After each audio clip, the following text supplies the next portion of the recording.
Hi friends, once again welcome back to English learners learn easily. आज के इस video में हम बात करने जा रहे हैं British drama MEG2 and the topic is waiting for the Godot. तो वेटिंग फॉर द गोडोट ये एक ड्रामा है जो कि हमारे MEG2 में हम लोगों ने पढ़ा है और अभी मैं आपको इसके बारे में समझाना चाहती हूँ कि वेटिंग फॉर द गोडोट में हमें क्या क्या पॉइंट्स नेसेसरी हैं। देख सकते हैं आप लोग, मैंने यहाँ पे पॉइंट आउट करके रखा हुआ है पहले से ही। मैंने यहाँ पे 14 पॉइंट्स दिए हैं जो कि बहुत ही ज्यादा नेसेसरी है ताकि आप लोग इसमें अच्छे मार्क्स उठा सकें। तो पहले मैं यहाँ से आपको वो ये 14 पॉइंट्स कवर अप करूंगी। उसके बाद मैं आपको यहाँ पे मैंने अलग से और भी बहुत कुछ लिखा है, तो ये नोट्स भी आपको शेयर करूंगी ताकि आप लोग इसके बारे में जो भी जानकारी है मेरे पास मैं आपको दे सकूं, ताकि आप लोग उससे अच्छे नॉलेज गेन कर सके और अपना एग्जाम में अच्छा मार्क्स उठा सके। Now we are just starting our video right now. I hope आप सभी ने लॉकडाउन के टाइम पे सब कुछ अच्छे से घर पे रिवीजन कर लिया होगा, बिकॉज एग्जाम्स के टाइम पे आप लोगों के पास उतना वक्त नहीं होता है।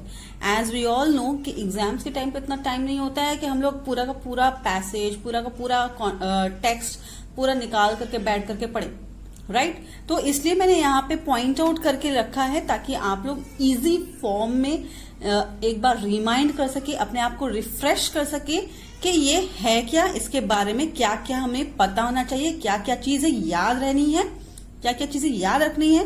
और साथ ही मैंने कुछ और पॉइंट्स जोड़ कर रखे हैं। Here you can see few question answer. Okay, ये जो क्वेश्चन आंसर है, ये जो मैं आपको दूंगी, ये अगर आपने पढ़ लिया तो आपको बाहर से कहीं से भी कोई भी क्वेश्चन आ जाए, आपको उसका आंसर पता होगा। Okay, so let's start the video without any delay. Waiting for Godot is a modern drama written by Samuel Beckett. We all know that it is a drama, modern drama, written by whom? Written by Samuel Beckett. Now, point number 2. It is called an absurd drama. Why it is called an absurd drama? ऐसा क्या है, इसे absurd drama क्यों बोल रहा है? Because in this drama we are not having any kind of motive why is this drama has been held. इसका कोई रीजन ही नहीं पता है हमें, जस्ट एक फ्लो में चल रहा है, वेट कर रहा है, पोजो लकी ये वो एस्ट्रागन व्लादिमिर, और क्या हो रहा है किसी को कुछ समझ में नहीं आ रहा है। गॉडोट का मतलब हम सबको पता है कि गॉड है, राइट, लेकिन वो क्यों, कब और किस वजह से, क्या चाहिए उसको गॉड से जो उस जगह पे खड़ा है, वेट कर रहा है, इसलिए इसे एब्सर्ड ड्रामा कहा गया है। Okay, it is called an absurd drama because it does not follow any rule of drama.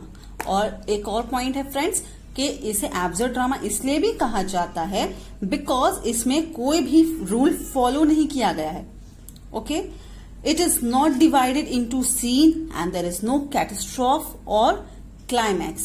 जैसे कि हम लोग मर्चेंट ऑफ वेनिस, टेम्पेस्ट और आपका हो गया शेक्सपियर में, जैसे कि Julius Caesar, act 1, act 2, scene 1, scene 2, scene 3, इस तरह से बहुत सारा एक्ट और एक्ट के अंदर बहुत सारा सब डिविजन्स पड़ा है, राइट।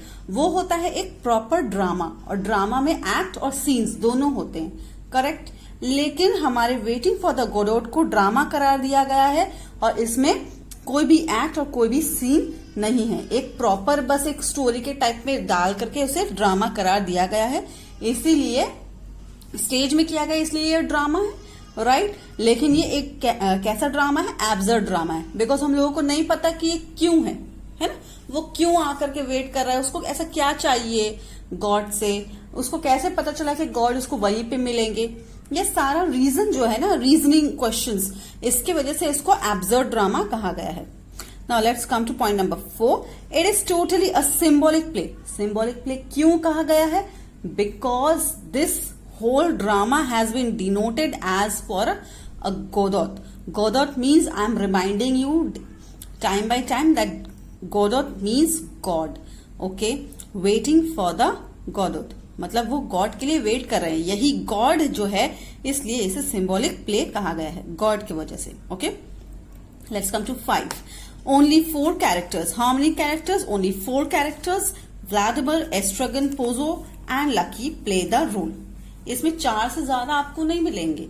ये ड्रामा में, एक्चुअल में हम लोग ड्रामा में क्या होता है, भाई होता है, बहन होती है, hero heroine, okay, main lead जो कर रहा है उसके फादर, उसके मदर, मतलब बहुत सारा हम लोगों को कैरेक्टर्स मिलता है देखने को, है ना. कोई विलेन भी होता है, कोई हीरो होता है, लेकिन हम लोगों को इस ड्रामा में ऐसा कुछ भी नहीं दिखने वाला है. हमें सिर्फ 4 लोग मिलेंगे. एक है Vladimir, Estragon, Pozzo and Lucky. They are only the few characters, 4 characters who are going to play the role. Let's come to number 6. On the stage, only a tree is used and it is under it Vladimir Estragon set. सिर्फ एक पेड़ use किया गया है, पूरा का पूरा एक सेट के हिसाब से. ड्रामा में क्या होता है, हम लोग बहुत सारा चीजें देखते हैं ना, जिसमें ये कुछ आया है, सन आ रहा है, क्लाउड्स हो रहा है, ये वो. लेकिन इस ड्रामे में हमें सिर्फ एक पेड़ देखने को मिल रहा है, ओके, जिसमें व्लादिमिर और एस्ट्रागन सेट हुए हुए, मतलब वो लोग उस पेड़ को एक तरह से यूज कर रहे हैं, उसमें उसके आसपास हैं. Number 7. The tree talks 2 shapes full of leaves and without leaves. The tree takes 2 shapes. 2 shapes लेता है ट्री हम लोगों को पता है, एक ट्री जिसमें ब्रांचेस होते हैं, लीव्स वगैरह होती हैं. तो इस सेट में, इस पूरे वेटिंग फॉर द गोडोट हम लोग ड्रामे में देख रहे हैं कि ये जो ट्रीज है ना, ये सिर्फ 2 तरह का शेप लेगा. एक होगा फुल ऑफ लीव्स और दूसरा होने वाला है without leaves. Now number 8. The title waiting for the Godot, यहाँ पे मैंने शॉर्ट फॉर्म यूज किया है, उतना मेरे पास ये नहीं था, okay, I forgot to write. The title waiting for Godot is taken from German thought. ये वेटिंग फॉर द गोडोट, ये क्या टाइटल क्यों लिया गया ऐसा, क्योंकि वो लोग एक जर्मन थॉट से लिया गया है, okay. And Godot means God. ये मैंने आपको पहले ही बोल दिया, मेंशन कर दिया है, that Godot refers to God and here they have taken this German word waiting for the Godot. So Godot is a German word and it is also a German thought. Now let's come to number 9. Point number 9. Beckett tries to give a new concept of drama where is no up and down of action. Samuel Beckett मतलब Samuel Beckett जिन्होंने ये waiting for the Godot लिखा है, वो चाहते हैं कि एक नया कॉन्सेप्ट, ड्रामे में एक नया कॉन्सेप्ट लेकर के आना, और जिसमें कोई अप्स नहीं हो, कोई डाउन नहीं हो, सारा का सारा एक्शन जो है वो बिल्कुल प्लेन फ्लो में जाए. इसलिए वो एक ऐसा टाइप का ड्रामा लेकर के आए हैं जिसमें कोई अप्स नहीं है, कोई डाउन्स नहीं है, ओके. इसलिए इसे एब्सर्ड ड्रामा कहा गया है. तो क्वेश्चन आपका ये फ्रेंड्स एब्सर्ड ड्रामा के ऊपर में आता है, ठीक है. ये सब आपको याद रखना होगा कि एब्सर्ड ड्रामा क्यों है, इसलिए मैं आपको बार बार अच्छे से समझा दे रही हूँ. So let's we have completed our point number 9. Let's come to point number 10. The characters waiting for Godot. Godot is invisible and show their waiting is absurd to Pozo and Lucky. Obviously, जिस तरह हर धर्म में God को कोई देख नहीं सकता, obviously ये कैरेक्टर्स जो कि हमारे एस्ट्रागन, व्लादिमिर, पोजो एंड लकी, ये चारों कैरेक्टर्स जो है ये गॉडोट के आसपास ही घूम रहे हैं. गॉड जो है वो इनविजिबल है, लेकिन वो उसका इंतजार कर रहे हैं. उनको खुद को नहीं पता है कि वो क्यों इंतजार करे, but still they are waiting. And that is why it shows that their waiting is absurd to Pozo and Lucky. Now let's come to number 11. Pozo and Lucky could not understand they are waiting. उनको भी नहीं पता है कि वो क्यों wait कर रहे हैं, बस they got to know that they have to wait there. Now number 12.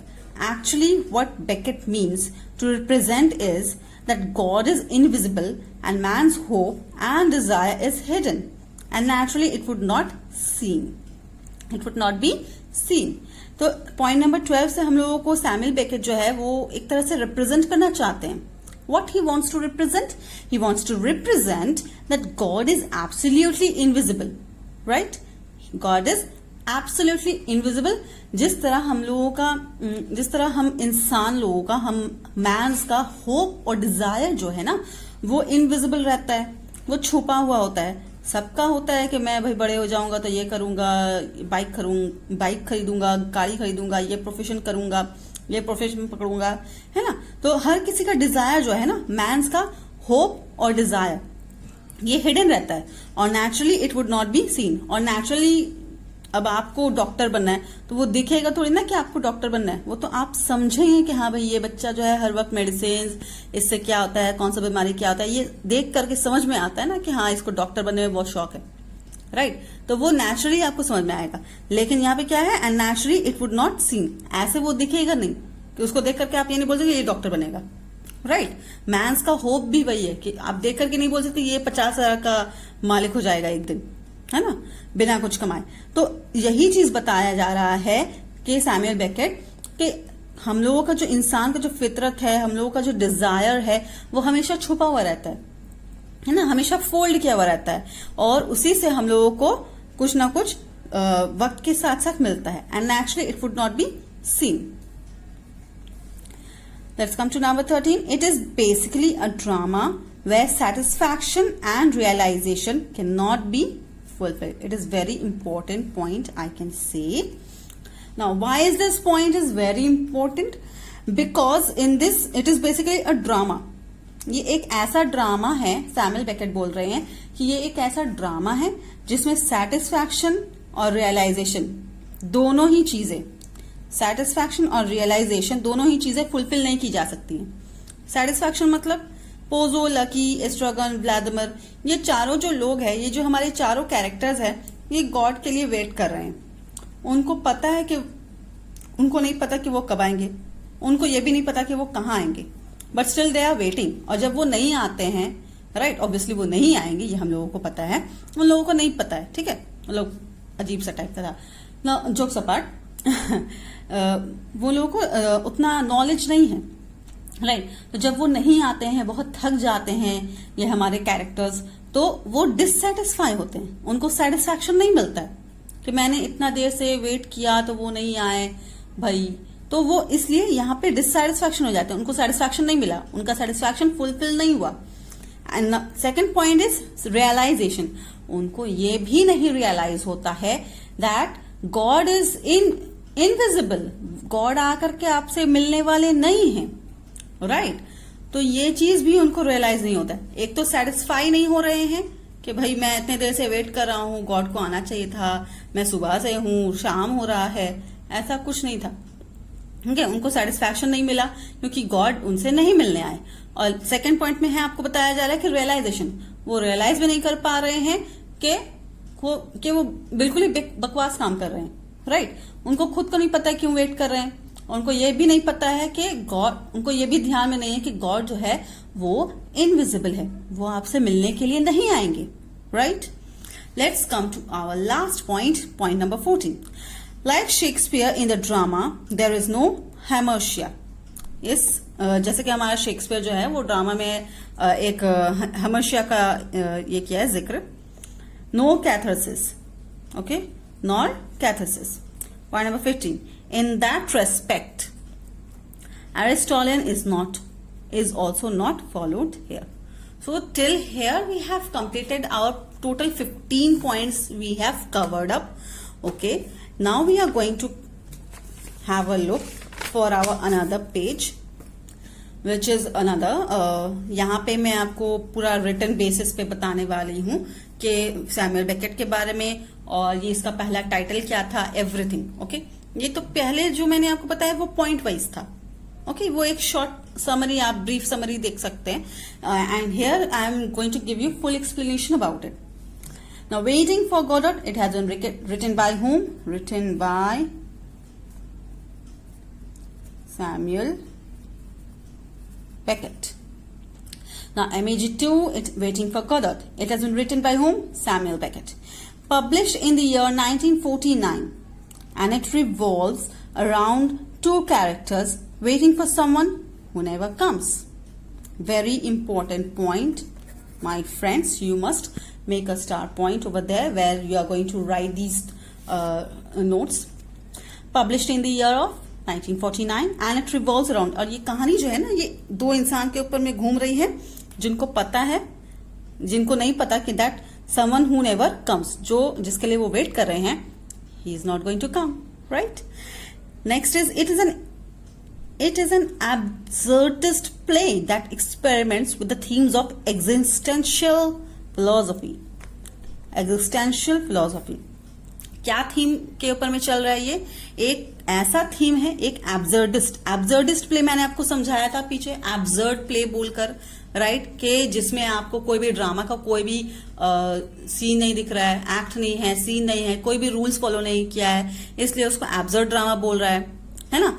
और किसी ऐसे चीज के बारे में वेट किया जा रहा है जो कि मतलब जो आकर के आपसे बात नहीं करने वाला है, राइट, तो इसलिए इसको एब्सर्ड बोला गया है। और एक ऐसा चीज है, it's an absurdist play that experiments with the theme of existential philosophy. Now, the utter purposelessness and uncertainty of the plot causes the reader to wonder if it is possible to reach a meaningful conclusion in the play or in life.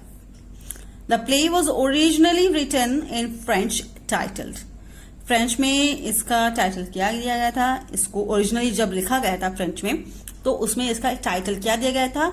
The title which is already underline, en attendant Godot. ये French में actual में लिखा गया था, French language में, और इसका heading क्या था, टाइटल क्या दिया गया था? En attendant Godot. और जब सैमुअल बेकेट ने उसको दोबारा ओरिजिनली रोट किया the play in French with the title that was Waiting for Godot. The work was innovative. Work जो है ये बहुत ही इनोवेटिव है क्योंकि सबसे हटकर है, दैट इज वाई इसको इनोवेटिव बोला जा रहा है. The work was innovative though it had some loose ends, लेकिन उसमें थोड़ा बहुत लूज एंड्स भी है. लूज एंड्स क्यों है?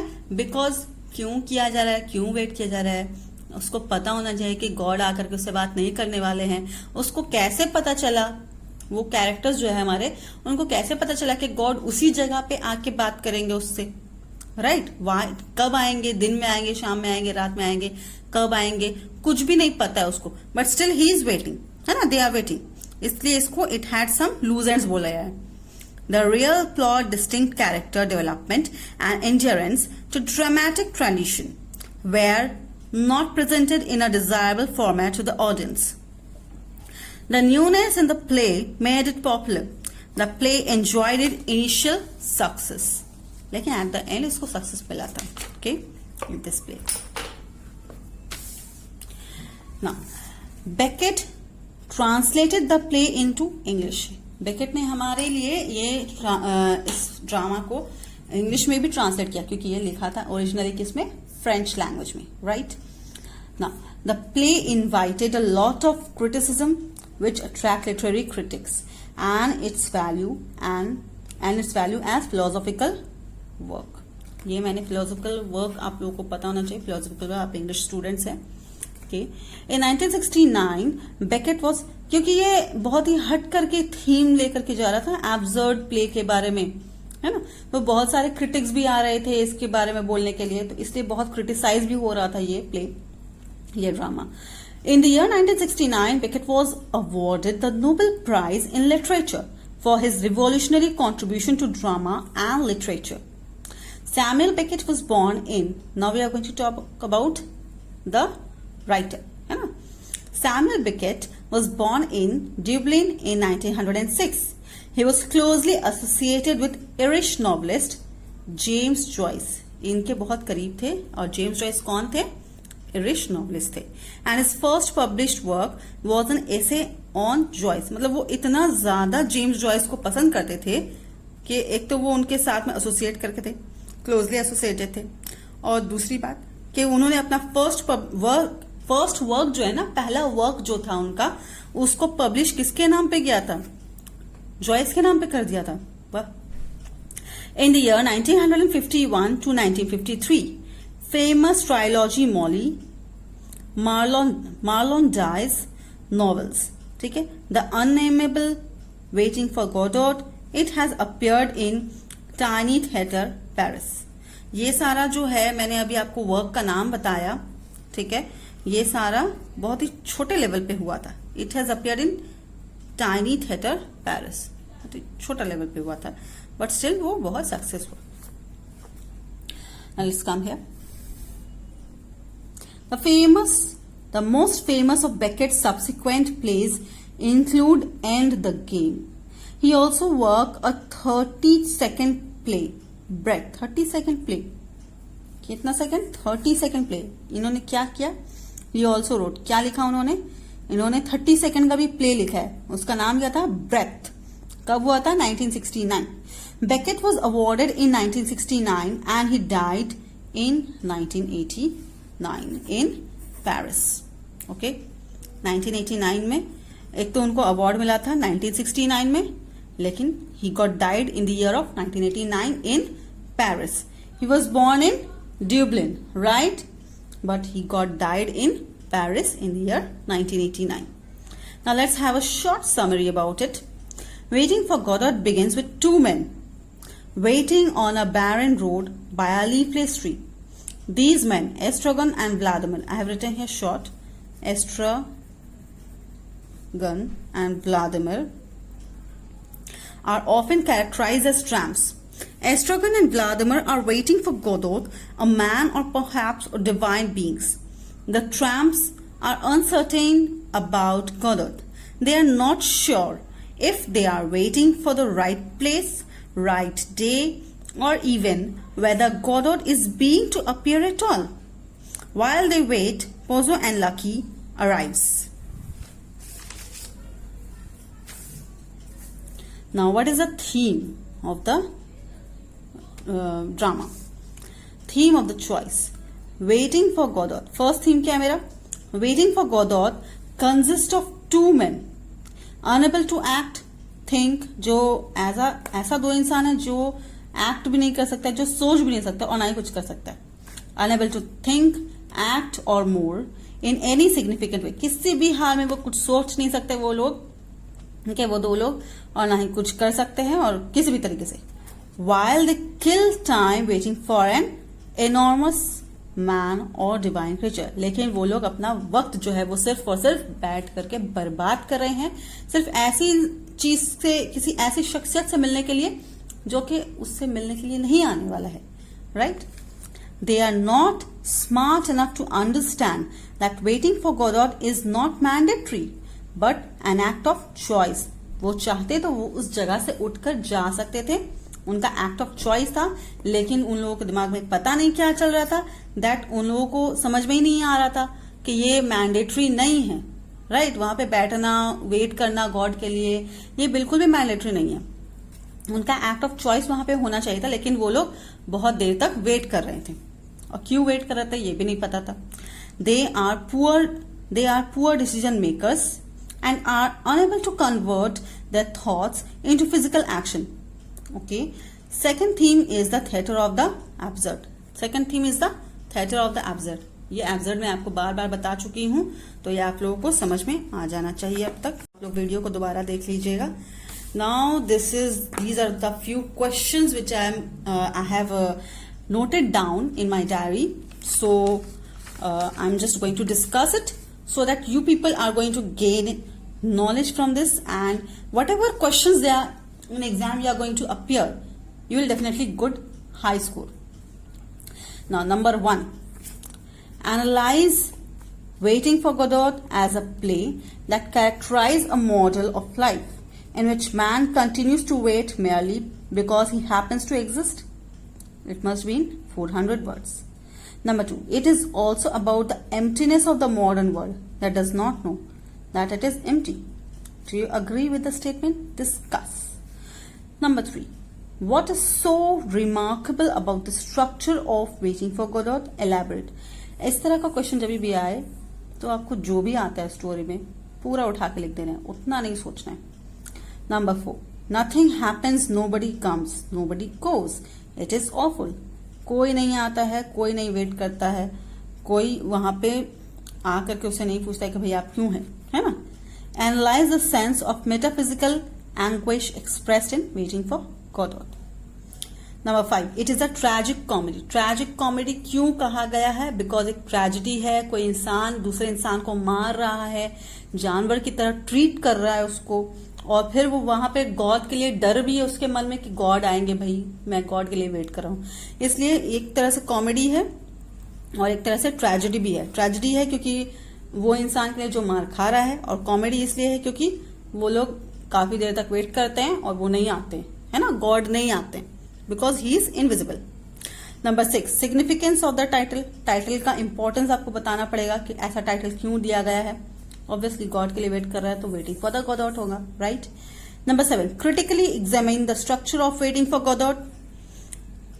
सेम चीज यहां पे मैंने जो आपको दिया, ओके, जो भी आता पूरा लिख दो। Number 8, it is very important, what changes do Pozzo and Lucky undergo in the course of waiting for Godot? Number 9, what is so unique about the structure for waiting for Godot? It must be in within 400 words. Let's come to 10. Describe Waiting for Godot as an existentialist play. Existentialist play जो exist ही नहीं करता, जो exist करता है लेकिन वो आकर के आपसे बात नहीं करने वाला है। जिस तरह से आपके सामने आसपास हवा तो होता है, एयर होते हैं ना आपके आसपास, it exist, we all know that air occupy space, right. Science में सबने पढ़ा है, 5-6 में तो पढ़ा ही होगा, एयर ऑक्यूपाई स्पेस। लेकिन एयर आपसे आकर के बात नहीं करने वाला है। Just in the same way God, सबको पता है कि गॉड है, लेकिन गॉड आकर के आपसे बात नहीं करने वाले हैं, हाई हेलो नहीं करने वाले हैं, राइट। इसलिए ये एग्जिस्टेंशियलिस्ट प्ले बताया जा रहा है। नंबर 11, अगेंस्ट स्ट्रक्चर, मतलब इस तरह का क्वेश्चंस, अगर आप ये सारा क्वेश्चंस का आंसर कर लेते हैं then you are going to crack it up. Let's come to number 12, tragic comedy. अभी मैंने आपको ट्रैजिक कॉमेडी के बारे में बताया था, राइट। सेम क्वेश्चन दोबारा बता रही हूं, मतलब इस तरह से क्वेश्चंस आपको आएगा, ये पॉइंट्स आपको पता होना चाहिए। नंबर 13, सिग्निफिकेंस, ये 2015 में आया था, okay, it is also very important. Number 14, structure, tragic comedy, significance और सैमुअल बेकेट के बारे में पता होना चाहिए। कैरेक्टर्स जो है हमारे पास 4 कैरेक्टर्स है फ्रेंड्स, तो चारों कैरेक्टर्स के बारे में आपको पता होना चाहिए। और एक बॉय आया था, आपको याद होगा, एक बॉय आया था मैसेज करने के लिए, है ना, मैसेंजर आया था, तो उसके बारे में, मतलब 1 2 3 4 5, ये छोटा सा कैरेक्टर है, इसका ज्यादा टाइम नहीं लगेगा, हार्डली 2 मिनट्स लगेगा। So I hope you will be able to solve it. So if you really like my video, please do like, share and comment box में आप लोग बता सकते हैं कि आप लोगों को नेक्स्ट वीडियो किस टॉपिक पे चाहिए। प्लस अगर आपको कोई क्वेरीज है या किसी भी तरीके का कोई डाउट है तो आप लोग प्लीज कमेंट बॉक्स में जा करके अपने वैल्यूएबल कमेंट्स ड्रॉप करिए, सो दैट मुझे भी इजी लगे कि मुझे अब नेक्स्ट वीडियो किस चीज के ऊपर में बनाना है, ताकि मेरे फ्रेंड्स जो हैं, आप लोग जो हैं, आप लोगों के लिए ही बनाती हूँ, तो मैं चाहती हूँ कि जितना हो सके आप लोगों के लिए अच्छा करूँ, so it's better for both of us, right? So stay tuned and thank you very much for watching my video. Please do like, share and comment.